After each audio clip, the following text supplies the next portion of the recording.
Amigos, como é que vocês estão? Faz tempo que eu não apareço por aqui, né? Nossa senhora, quanto tempo.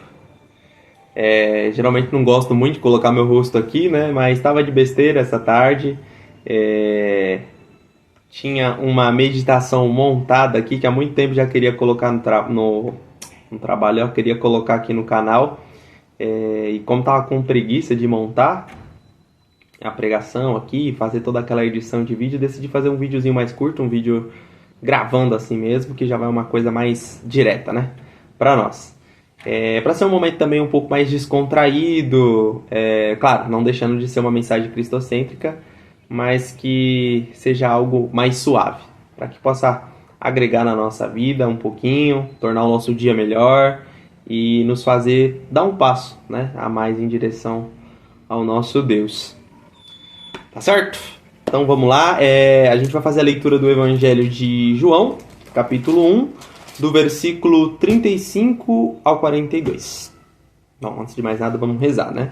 Em nome do Pai, do Filho e do Espírito Santo. Amém. Ave Maria, cheia de graça, o Senhor é convosco. Bendita sois vós entre as mulheres, bendito é o fruto do vosso ventre, Jesus. Santa Maria, Mãe de Deus, rogai por nós, pecadores, agora e na hora de nossa morte. Amém. São Miguel Arcanjo, defendei-nos no combate. Sede o nosso refúgio contra as maldades e as ciladas do demônio. Ordena-lhe Deus, instantemente o pedimos, e vós, príncipe da milícia celeste, pela virtude divina, precipitai no inferno Satanás e a todos os espíritos malignos que andam pelo mundo para perderem as almas. Amém.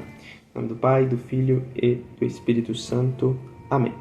Então, vamos lá, João, capítulo 1, do versículo 35 ao 42.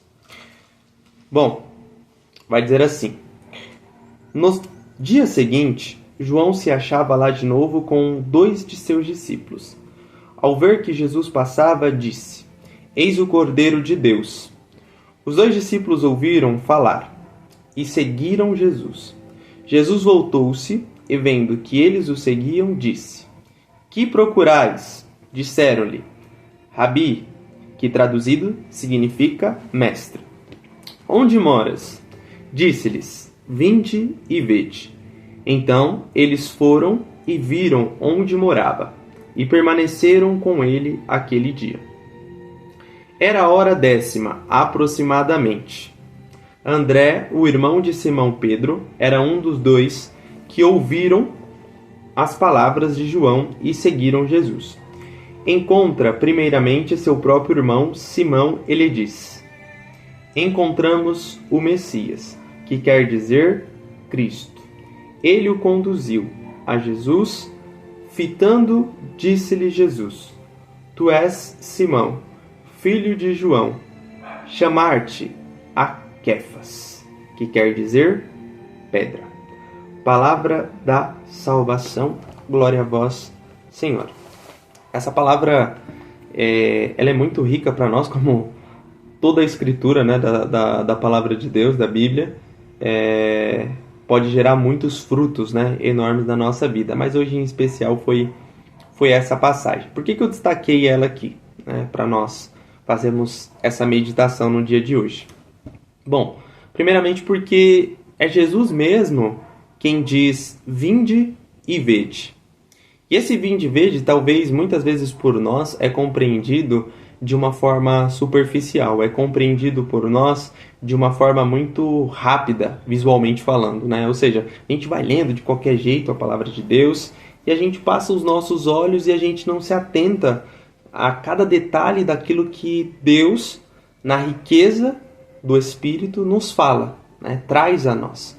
E quando a gente perde isso, a gente também perde a oportunidade de ser cativado por aquela pequena palavra, de viver algo novo em Deus por aquilo que nós deixamos passar. Talvez seja por isso que Santo Agostinho diz que tem medo do Cristo que passa, né? Esse medo do Cristo que passa não é somente, muitos agregam assim, ao pobre de rua, né? Ao irmão que está passando necessidade, passa por nós e a gente olha e entende que é o Cristo, e se ele passar por nós, a gente não concedeu nenhuma esmola, não concedeu nenhuma ajuda, a gente vai dizendo isso. Mas talvez seja ainda mais além. Esse Cristo muitas vezes passa também nas Sagradas Escrituras. Ou seja, estamos com muita pressa, ou a gente só quer pegar os versículos que nos agradam, a gente só quer pegar os versículos assim que vão enchendo até mesmo o nosso ego, aqueles que mais nos interessam, e a gente trata os outros como qualquer coisa, né? E aí nisso a gente vai deixando de fato esse Cristo passar. Hoje em dia se tem uma ideia muito assim de um Cristo que foi construído pelas pessoas. E isso é fruto do quê? De não estudo da patrística da igreja, de não estudo verdadeiramente da palavra de Deus, orientado, claro, pelo catecismo da igreja, porque para nós como católicos, primeiro, né, a doutrina e assim consequentemente a palavra de Deus, que praticamente, são uma baseada na outra, né? Não existe uma sem a outra. Mas isso é importante para nós estudarmos, por quê? Senão a gente começa a criar um Jesus que é um Jesus que foi construído por mim mesmo. Ou seja, eu começo a colocar o que é pecado ou não para esse Jesus. Quantas vezes a gente escuta tantas pregações, homilias, reflexões, meditações, partilhas, que as pessoas dizem coisas que são pecado e que se você pega para você olhar no catecismo da igreja, aquilo nem é pecado, né? Mas as pessoas estão sendo mal orientadas e aí elas vão formando esse Jesus, né? As pessoas vão colocando também muitas vezes o que é virtude e o que não é virtude. E aí, se nós não tivermos tido um encontro verdadeiro com Jesus e continuar tendo esse encontro verdadeiro a cada dia, através não somente da nossa espiritualidade que acontece no quarto de forma figurativa, né, mas conhecer esse Jesus através da palavra de Deus mesmo, através do catecismo, através da doutrina, através da vida dos santos, a gente se perde na construção de Deus que as pessoas estão fazendo. E aí, talvez isso vai gerar muitas crises em nós. Crises espirituais, crises vocacionais, porque a gente está indo muito pela cabeça das outras pessoas. E se a gente apertar um pouquinho mais, quantas são as pessoas que verdadeiramente conhecem Jesus? E eu nem sei se a mais santa poderia falar, né, que ela conhece Jesus, porque isso é muito forte.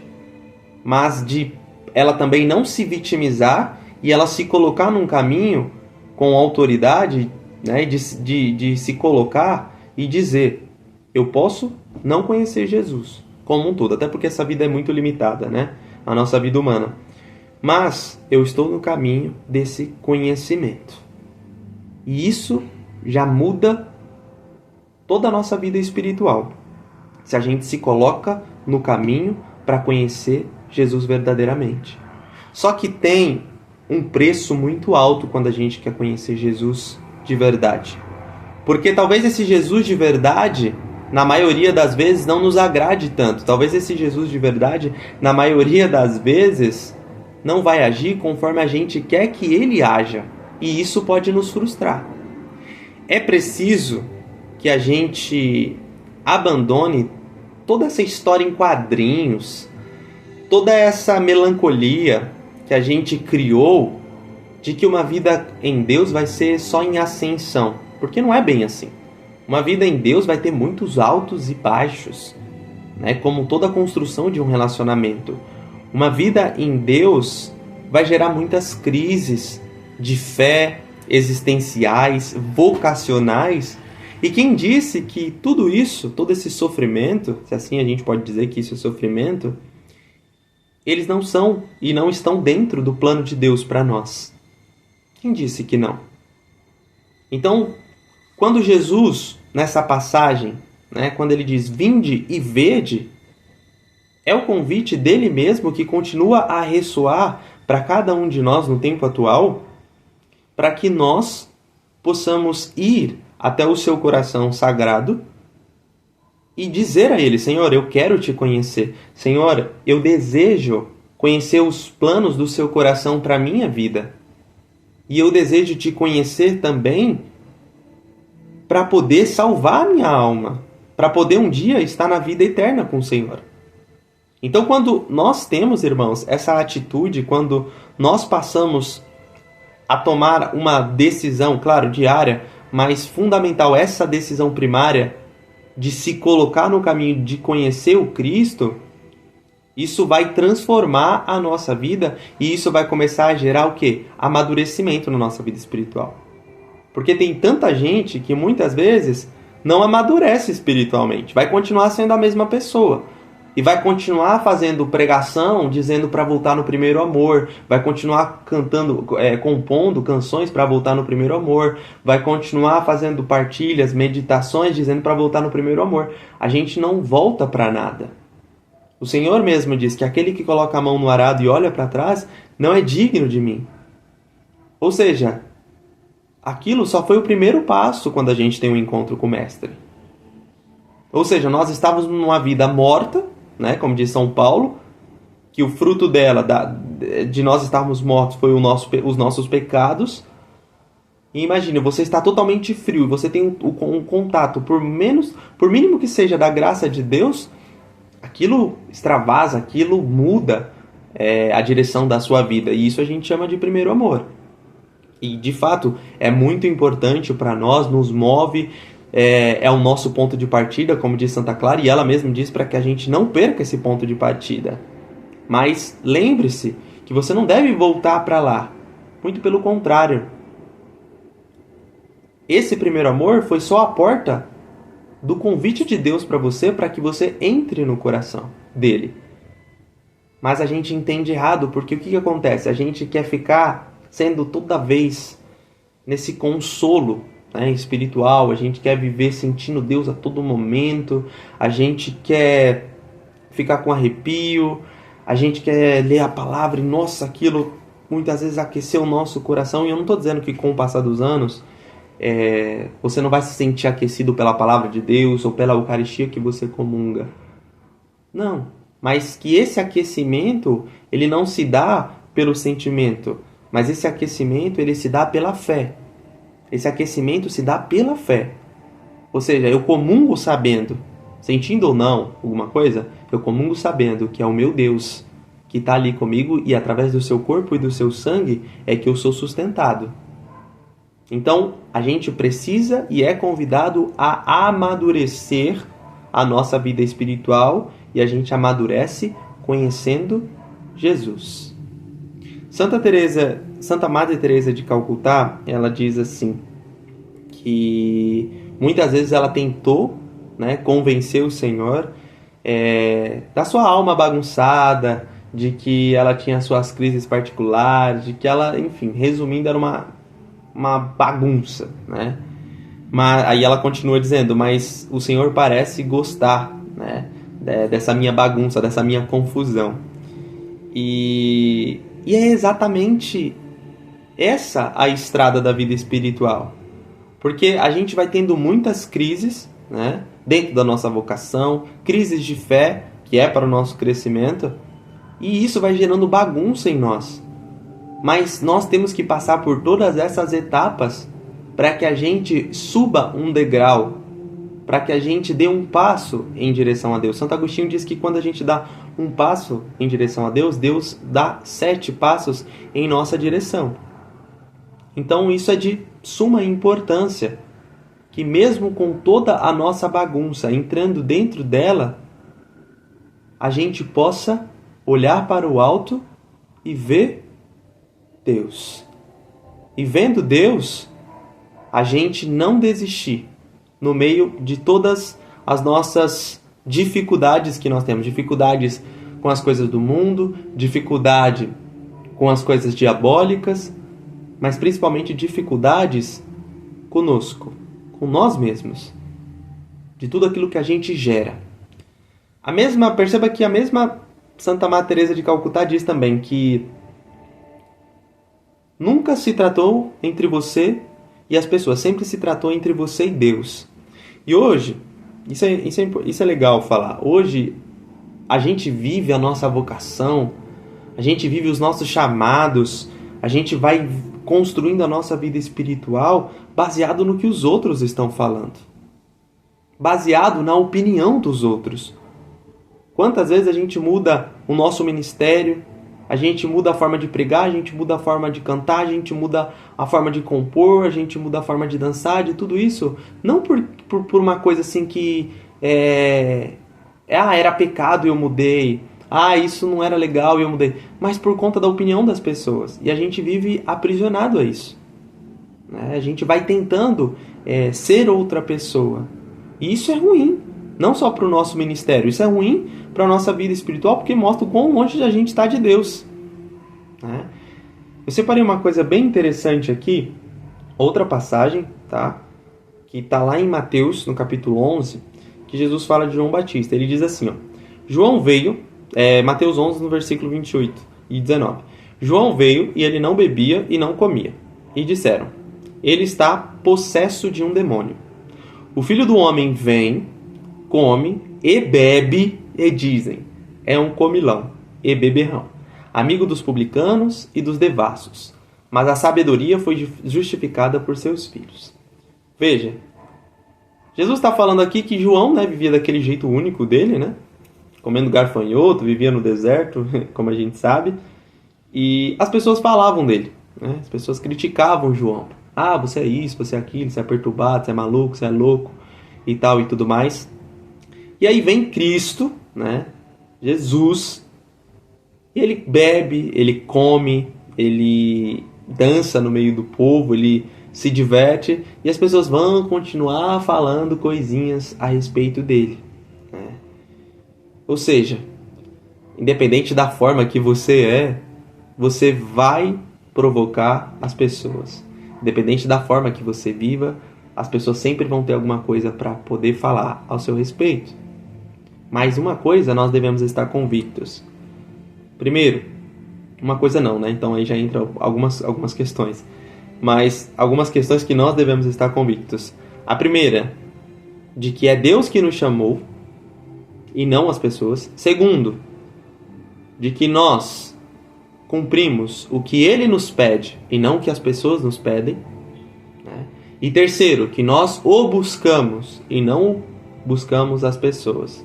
E é através da busca a Deus que nós amamos as pessoas. Ou você vai dizer para mim que, não, você ama as pessoas e a consequência disso é amar a Deus. Não. É a mesma coisa a igreja. Você não ama a igreja e a consequência disso é amar a Deus. Não. Você ama a igreja por causa de Deus. Porque foi fundada por Deus. Não é porque você é o bom samaritano e você ama a igreja e toda aquela coisa. Por que não? A gente ama por causa de Deus. E é por isso que a igreja sobrevive. Não pela igreja por si só, mas por causa de Cristo. Esse é o fundamento. Essa é a rocha. Como a gente bem sabe, e essa deve ser uma certeza que deve ficar fixa no nosso coração. Eu fico imaginando Jesus, bebendo ali vinho com seus amigos, depois dançando, se divertindo. Você imagina quanta coisa ele não deve ter escutado. Por quê? Porque os fariseus já haviam criado um Deus de acordo com aquilo que eles sabem, de acordo com aquilo que eles formaram dentro de si. E o Senhor, Deus, é livre. E Ele vem e quebra tudo isso. E agora eu te pergunto, quantas pessoas vão criando um Deus dizendo, olha, isso aqui é pecado, isso aqui é pecado. E tem tanta coisa que não é pecado e que as pessoas não sabem. E por que não sabem? Porque pega a Bíblia, lê de primeiro e interpreta do jeito que quer. Não. Quando você tiver dúvida de alguma coisa, pega o catecismo. E aí você vai, olha de acordo com aquilo e você vai ver se aquilo é pecado ou não. Eu ouso dizer, irmãos, que, olha, com toda a minha convicção, que se eu falasse aqui, é que eu não vou entrar nesse assunto, porque senão daria outra meditação. Mas tem tanta pessoa que se a gente apresentasse, olha, você sabe que isso aqui a igreja diz que não é pecado, nem isso, nem isso, nem isso, nem isso. A pessoa ia olhar para si mesma e ia falar, meu Deus, eu não me converti em nada. Porque não sabe o que é verdadeira conversão. Não sabe o que é verdadeira conversão. E talvez seja por isso mesmo que Jesus disse que Ele é a verdade. Ele é a verdade. E para nós encontrarmos Ele, é preciso a gente se colocar nessa estrada da verdade. Porque conversão de verdade é você ter conhecido a Deus sendo uma pessoa totalmente tímida, uma pessoa que não falava com ninguém, uma pessoa que tinha dificuldade de se comunicar, e que hoje você prega, você palestra, você partilha, você faz meditações, você canta, você, não sei, tanta coisa, você serve no altar como um coroinha, como um cerimoniário, enfim, seja o que é a sua vocação. Você é um ministro da Eucaristia, um catecista. Então, isso é conversão. De você ter conhecido a Deus sendo uma pessoa totalmente raivosa, uma pessoa ignorante, uma pessoa estúpida. E hoje você é uma pessoa mais mansa, uma pessoa mais calma. De você ter conhecido a Deus sendo uma pessoa totalmente sem fé, incrédula, que não acreditava em milagres, não acreditava no poder de Deus. E hoje você crê, você acredita, você confia, você tem mais fé. Você não age só pela razão, mas você age pela fé. Isso é conversão. Mudar seus atos, mudar suas ações. Ter uma vida de oração bem discernida, uma vida de oração assim, bem elaborada. Saber que a oração, ela não pode ser somente pausada, né? Ah, não, eu rezo 2 horas. 2 horas de período na parte da manhã, 2 horas de período na parte da tarde, 2 horas de período na parte da noite. Não, a oração são as 24 horas. Como a gente está usando aqui Santa Teresa de Calcutá, tem um relato dela que é até com um seminarista, né? E o seminarista diz para ela: irmã, me ensina a rezar. E Teresa pergunta para ele, né? Como funcionam as suas orações? E ele vai falando: eu faço liturgia das horas, né? Todo seminarista faz e deve fazer. Faço liturgia das horas, rezo o terço todo dia, faço leitura da palavra, faço minha Lexio Divina e tal, tudo mais. E aí ele termina, né? E ele enche o peito, né? Falando: não, a irmã vai ficar orgulhosa de mim, né? Porque sabe que eu rezo e tal e tudo mais. E Teresa olha para ele e fala que aquilo é muito pouco, né? A forma que ele reza. E ele não entende aquilo. E aí ela disse que ele devia rezar as 24 horas do dia. E ele tenta: mas como eu vou fragmentar isso, né? Porque eu tenho que almoçar, tenho que jantar, tenho que tomar banho, tenho que tomar café e tudo mais. E ela meio que deixa ele pensar sobre o que ela falou. O que ela queria dizer com isso, com as 24 horas? É que tudo que você for fazer, tem que fazer com Deus. Tudo que você for fazer. Que o seu porque senão o seu trabalho, por exemplo, vai se tornar um peso para você. Né? Tem gente que fala pra mim às vezes: irmão, eu não consigo rezar porque eu passo o dia todo ali no trabalho, ali na parte da manhã, na parte da tarde. Mas, irmão, irmã, seu trabalho é uma forma de oração. É a própria palavra de Deus que diz que o trabalho dignifica o homem. Então você tem que aprender a ver Deus. O problema é que a gente vive uma vida espiritual preguiçosa e a gente acha que a gente tem um Deus preguiçoso. E a gente tem se tornado o quê? Discípulos, pregadores, cantores, tudo mal acostumado. Preguiçoso. Não trabalha, fica sendo mimado pelos outros. Pergunte a São José como é que ele vivia a vida dele. Vai estudar um pouco sobre a vida de São José. Pergunte a Jesus como que era a vida dele. No meio da missão era o trabalho, não existia esse negócio, né? Mas o problema é que a gente só quer ser santo, santa, ser uma pessoa espiritual sendo vista pelos outros, sendo aplaudida pelos outros. E hoje, nessa criação de Deus que nós vamos fazendo, o que acontece? As pessoas iniciam a sua vida na igreja para construir carreira, e não para salvar almas, não para poder se converter. Não. Uma pessoa que é vocacionada, por exemplo, ao matrimônio, a sua salvação não está... Eu vejo por mim, né? Eu sou casado, com a graça de Deus, e eu vejo claramente que a salvação da minha casa não está nas pregações que eu faço. Isso é algo à parte, mas está no meu próprio matrimônio. Aqui está a minha salvação, né? Do que eu faço com o meu matrimônio, dos frutos do meu matrimônio, do comportamento do meu matrimônio. Né? E a conversão, a salvação do matrimônio não acontece só quando vem os filhos, porque tem alguns cabeçudinhos, né, que acham que o matrimônio só começa quando se tem os filhos, e não. O matrimônio começa no altar. O matrimônio começa no altar. E às vezes a gente se perde com tanta coisa, né? Porque quando a gente pensa assim, só vai começar com os filhos, aí os filhos vêm, e aí a gente fala, não, agora só vai começar quando eles forem embora de casa, né? E esse começo nunca vai chegar, não. E o matrimônio, ele começa oficialmente, claro, ali no altar, mas ele já vem sendo construído desde a época do namoro, né? Aqui só um exemplo para a gente poder entender. E dando esse exemplo ainda de matrimônio, eu digo para vocês assim, a gente tem que glorificar muito a Deus por Deus ser quem Ele é. Porque é o Senhor que vê coisas que nós não vemos, sacrifícios que nós não vemos, dores que nós não vemos. Eu olho assim por uma mãe que tem o seu filho, né, deu à luz ao seu filho, e ali ele recém-nascido, quantas vezes ela não tem que ficar acordada à noite, né, para poder atender o seu filho que chora, para poder dar uma comida, né, o alimento, para ver se ele não está com cólica, para ver se ele não fez suas necessidades ali, né, se não precisa dar uma higienizada nele, e ela perde noites de sono. Não que isso também seja, meu Deus, que sofrimento, porque isso também é graça, né? Não estou dizendo que é fácil, mas é graça. Seu filho está com saúde, nós podemos acordar e cuidar deles. Significa que também a gente está com saúde. Mas são sacrifícios que apenas Deus vê. E a grandiosidade das nossas obras não são vistas pelos homens e não são julgadas por eles, mas são julgadas por Deus. E é por isso a importância de nós sabermos quem é o Senhor. Por vezes esse Deus que a gente cria, a gente acha assim, a gente vai dizendo que ele aceita qualquer coisa, né? É um Deus brother, é um Deus assim, amigo, que passa a mão na nossa cabeça, é um Deus jovem no sentido assim de que, não, ele entende os nossos pecados, tá tudo certo, fica tranquilo. E não existe esse Deus de criação nossa.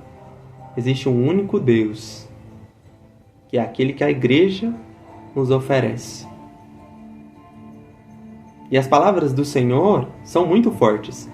Quando ele diz que o Filho do Homem não veio para trazer a paz, mas a espada. Ele vai dizendo que pai ficará contra filho, nora ficará contra sogra, e assim vai. Irmão contra irmã, e etc.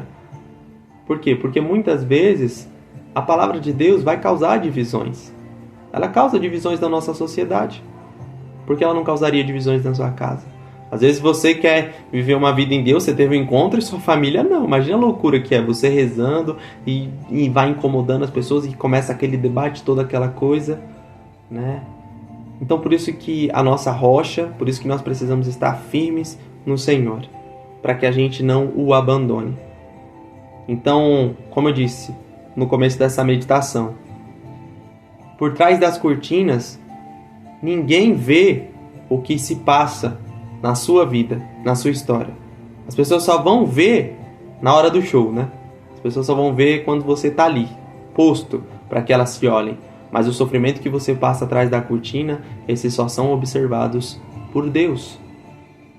E aí é no momento que as vozes são silenciadas, não tem pregador, não tem músico, não tem cantor, não tem ninguém. É você, a sua voz, a voz daqueles que te cercam e a voz de Deus. Simplesmente isso. E aí, se você não conhecer Deus, se você não se colocar no caminho de Deus, como é que você vai aguentar? Como é que você vai conseguir seguir adiante? Tendo que você não sabe para onde olhar e o seu olhar já se perdeu, né? Então é de suma importância que nós possamos alimentar cada vez mais a nossa vida espiritual, para que a gente não abandone o Cristo e para que a gente verdadeiramente, não só o conhecendo, mas nós possamos se tornar um outro Cristo, ou seja, alguém que seja unido a Ele. Então, esse é o nosso verdadeiro apostolado. Então, nós somos convidados, através dessa palavra, a ir até o Mestre e conhecer Ele. Hoje é uma oportunidade que Deus nos dá mais de irmos ao seu encontro, de irmos até o seu coração, de elevarmos a nossa alma, fazermos uma prece e ficarmos um pouquinho mais perto dele. Então que a gente não tenha medo de conhecer verdadeiramente Jesus e abrir mão de, principalmente, até mesmo muitas coisas espirituais que ele nos pede, para que ele se dê por completo a nós. Amém? Então que Deus continue te abençoando, nos abençoando, que você possa encaminhar esse vídeo, essa reflexão para uma pessoa que também você quer e deseja que seja abençoada, e a gente possa fazer essa oração final e que você já reze, não só por sua vida, não só por você, mas pelas pessoas que você ama, pelas pessoas que te cercam, pelas pessoas que te ajudam a estar no caminho verdadeiro do Cristo. Que a palavra de Deus seja o seu maior alimento. Que a palavra de Deus seja seu sustento. Que, claro, é manifestado no corpo e no sangue do Senhor na missa. Que nossos olhos sejam fixados no Senhor, porque é Ele que nos permitirá entrar na vida eterna um dia. Amém? Senhor, nós te agradecemos por essa meditação, agradecemos por esse momento, que essa palavra possa verdadeiramente adentrar no nosso coração e possa fazer com que nos tornemos um pouco mais próximos de Ti e que vivamos uma vida dentro de seu coração sagrado. Que o Senhor nos mostre a verdade, que ela seja manifestada a nós. Assim como os santos, assim como os apóstolos, assim como cada discípulo, cada profeta, cada homem e mulher de Deus, que um dia decidiram verdadeiramente te conhecer, hoje nós também queremos, para que também sejamos grandes homens e grandes mulheres, segundo a sua vontade, segundo o seu querer. Que Nossa Senhora abençoe nosso caminho, nos guie para conhecermos seu coração sagrado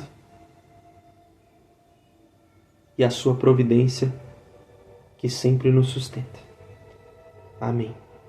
Ave Maria, cheia de graça, o Senhor é convosco.